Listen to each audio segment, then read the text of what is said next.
Hello guys, આજે આપણે બનાવશું વેજીટેબલ સેન્ડવિચ. તે પણ ખૂબ જ ઝડપથી બની જાય. 10 મિનિટમાં બાળકો માગે, વેકેશન છે તેને નવું માગે છે એટલે તમે 10 જ મિનિટમાં રેડી કરીને આપી શકો છો. તો એક મિક્સર જારમાં આપણે ગ્રીન ધાણા લઈ લીધા છે ધોઈને ગ્રીન ચટણી માટે. ત્યાર પછી 2 થી 3 મરચાં લઈ લીધા છે, એક આદુનો ટુકડો, થોડું ચંચળ અને કાચી કેરીના ટુકડા. તમારી પાસે જો ફુદીનો હોય તો ફુદીનો પણ એડ કરી શકો છો. મારી પાસે નથી તો મેં નથી કરેલું. થોડું નોર્મલ મીઠું એડ કરેલું છે. થોડું ચલાવીને 2 બરફના ટુકડા નાખીને ગ્રીન કલર જળવાઈ રહે એટલા માટે આપણે બરફ એડ કરેલો છે. સરસ ગ્રીન ચટણી રેડી થઈ ગઈ છે. ત્યાર પછી બટાકાની સ્લાઇસ કરીને આપણે બાફવા રાખી દીધા છે. કાકડીની સ્લાઇસ કરી લીધી છે. ડુંગળીની સ્લાઇસ કરી લેવાની છે. બધી ગોળ ગોળ રાઉન્ડમાં સ્લાઇસ કરી લેવાની છે. તમને હાથેથી ભાવે તો હાથેથી, ચાકાથી, અને આવું સ્લાઇસર હોય તો સ્લાઇસરની મદદથી તમે ગોળ ગોળ રાઉન્ડ કરી શકો છો. આ રીતના બીટ પણ સ્લાઇસમાં કટ કરીને તેને પણ બાફી લેશું. થોડા બટાકાને બીટ બંને થોડા થોડા બાફી લેવાના છે. સ્લાઇસ હોય એટલે ફટાફટ બફાઈ જાય છે. અને ટામેટાને આપણે ચાકુથી જ આ રીતના ગોળ ગોળ સ્લાઇસમાં કટ કરી લીધા છે. બધાએ આપણે વેજીટેબલ રેડી કરી લીધા છે. ત્યાર પછી આપણે બ્રેડ ઉપર બટર લગાડીશું. આપણે અત્યારે ઉપરની નીચેના બંને પાઠ ઉપર બટર અને ગ્રીન ચટણી જે આપણે રેડી કરી છે તે લગાવી દઈશું.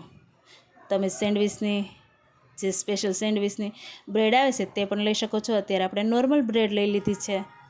આ રીતના ગ્રીન ચટણી બંને બ્રેડ ઉપર લગાવી દીધી છે.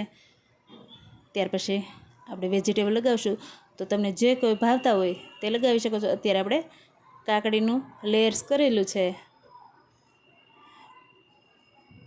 બંને બ્રેડ ઉપર કાકડી લેયર્સ કરીને ત્યાર પછી ટામેટાની સ્લાઇસ ઉપર લગાવી દઈશું. ત્યાર પછી ડુંગળી રાખી દઈશું. તમને જેટલી ભાવતી હોય એટલી તમે રાખી શકો છો. આ રીતના જે આપણે બટાકા બાફ્યા હતા તે નિતારી લીધા છે અને થોડી વાર રહેવા દીધા હતા. તે બટાકાની સ્લાઇસ પણ લગાવી દઈશું. ત્યાર પછી થોડો ચાટ મસાલો નાખશું. કોઈ પણ વેજીટેબલમાં આપણે મીઠું એડ કરેલું નથી એટલે થોડો ચાટ મસાલાથી ખૂબ જ સરસ ટેસ્ટ આવે છે. બીટની સ્લાઇસ આપણે બાફી લીધી છે તે ઉપરથી રાખી દઈશું. તેમાં પણ થોડો ચાટ મસાલો નાખીશું એટલે કોઈ બીટનો ફ્લેવર ન આવે ને છોકરાને બાળકોને મજા આવે.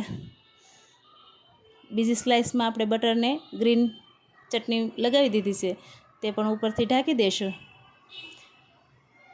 ત્યાર પછી ઉપરથી ગાર્નિશિંગ માટે 1 ચમચી કેચઅપ ને 1 ચમચી ગ્રીન ચટણી બંને મિક્સ કરીને લગાવી દઈશું. આ બંને મિક્સ કરવાથી ટેસ્ટ ખૂબ જ સરસ આવે છે. આ રીતના બંને સ્પ્રેડ કરી લેશું.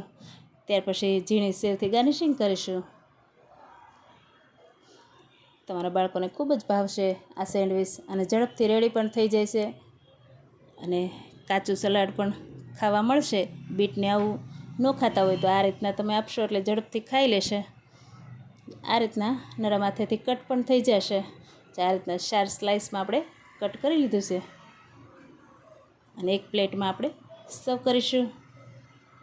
તમે જોઈ શકો છો કેટલી સરસ દેખાવમાં પણ છે અને ખાવામાં ખૂબ જ હેલ્ધી પણ છે. આપણી કાચી સેન્ડવિચ રેડી છે. આ રીતના તમે જોઈ શકો છો કેટલી સરસ દેખાય છે અને ટેસ્ટમાં પણ ખૂબ જ સરસ છે. એવી સેન્ડવિચ રેડી છે. લાઇક, શેર, સબસ્ક્રાઈબ કરજો. Thank you.